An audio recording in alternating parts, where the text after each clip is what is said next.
దేశవ్యాప్తంగా కులగణన డిమాండ్ పెరగడానికి కాంగ్రెస్ నేత రాహుల్ గాంధీ చేసిన కృషే కారణమని జాతీయ బీసీ దళ అధ్యక్షులు దుండ్రా కుమారస్వామి అన్నారు.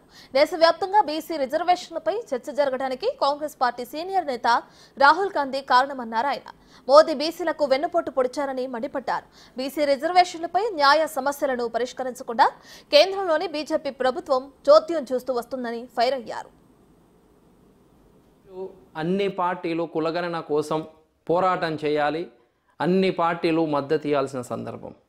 కులగణన ఈరోజు జాతీయ అంశంగా మారిన విషయం మన ప్రతి ఒక్కరికి తెలిసిందే.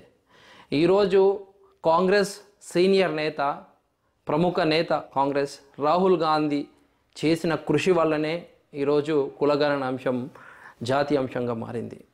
బీసీ రిజర్వేషన్ల డిమాండ్ తెలంగాణ రాష్ట్రంలోనే కాదు, ఈరోజు దేశవ్యాప్తంగా బీసీ రిజర్వేషన్లపై చర్చ జరగడానికి కాంగ్రెస్ నేత రాహుల్ గాంధీ ప్రధాన కారణం.